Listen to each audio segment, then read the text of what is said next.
కూల్చుడు పక్క మన సీఎం రేవంత్ రెడ్డి గారు పరోక్షంగా బెదిరిస్తా ఉన్నారు. మధు పార్క్ రిడ్జ్ అపార్ట్మెంట్ వాళ్ళను ఇచ్చింది తీసుకొని పోండి, పరోక్షంగా బెదిరింపులు జరుగుతూ ఉన్నాయని చెప్పి ఈరోజు మన సమాచారం. దీంట్లో ఎంతకాలం ఉన్నా అది జీరో వాల్యూనే.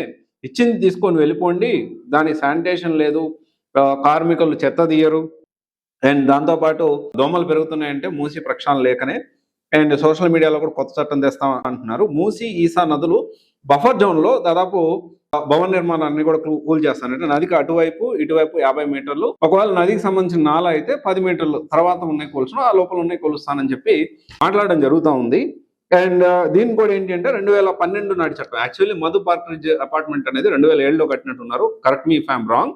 సో ఇది వచ్చేసి ఏంటి అంటే 2012లో సుప్రీంకోర్టు జాతీయ ట్రిబ్యునల్, గ్రీన్ ట్రిబ్యునల్ ఏదైతే ఉందో దాని గైడ్ లైన్స్ ఆధారంగా లేకపోతే కూలుస్తాను, ఇచ్చింది తీసుకొని వెళ్ళిపోండి అని ఒక ధోరణిలో మాట్లాడుతూ ఉన్నారు సీఎం రేవంత్ రెడ్డి గారు. ఇక్కడ మనం అర్థం చేసుకోవాల్సిన విషయం ఏంటి అంటే రాజరిక పాలనలో ఉన్నాము మనం. ఏమన్నా రాజరిక పాలనలో లేవు కదా, ఓట్లేసి గెలిపించింది ఎందుకు, ప్రజలను ఇబ్బంది పెట్టడానిక అని ప్రజలు కూడా మాట్లాడుతూ ఉన్నారు. ఒక్కొక్కటి చూడండి ఒకసారి. దానికి సంబంధించి పార్క్ రిడ్జ్ అపార్ట్మెంట్ దాదాపు 450 కుటుంబాలని రోడ్డు మీదకి నెట్టే ప్రయత్నం చేస్తున్నాం. అరే నిజంగా చేయాలి అనుకుంటే వాళ్ళతో మాట్లాడండి, కన్విన్స్ చేయండి. గవర్నమెంట్ గా బాధ్యత, responsibility, it's your responsibility to take care of the every citizen of this state. అది వదిలిపెట్టేసేసి ఇచ్చింది తీసుకొని పోండి, రేపు కూడా ఇస్తారు ఉండండి అని ప్రజలు అంటా ఉన్నారు. రేపు ఇంకెన్ని సంవత్సరాలు, ఇంకో 2 సంవత్సరాలు ఉందా, ఇంకో 2.5 సంవత్సరం ఉందా, మేము కూడా ఇచ్చింది తీసుకొని పోండి, రేపు 1 సీట్ ఇస్తామో 2 సీట్లు ఇస్తామో. ఏది శాశ్వతం కాదు కదా, డెమోక్రటిక్ కంట్రీ కదా మనది, ప్రజాస్వామ్య దేశం కదా.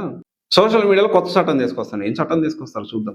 చాలా ప్రయత్నాలు చేశారు సెంట్రల్ గవర్నమెంట్ కూడా దీనికి సంబంధించి కొత్త చట్టం సోషల్ మీడియాలో ఎస్పెషల్లీ యూట్యూబ్కి సంబంధించి కొంత గైడ్ లైన్స్ తీసుకురావాలని చాలా ప్రయత్నాలు చేశారు.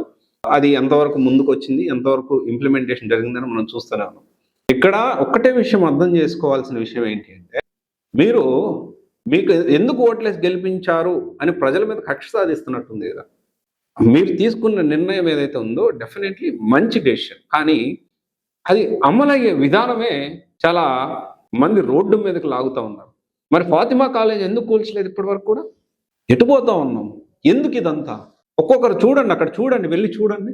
రేవంత్ రెడ్డి గారు మీరు అర్థం చేసుకోవాల్సిన విషయం ఏంటి అంటే మిమ్మల్ని, కాంగ్రెస్ని మళ్ళీ జీవితంలో మీరు అంటున్నారు కదా తీసుకొని వెళ్ళిపోండి అని, మిమ్మల్ని పంపించడానికి ప్రజలు సిద్ధంగా ఉన్నారు అని చాలామంది మాట్లాడుతూ ఉన్నారు.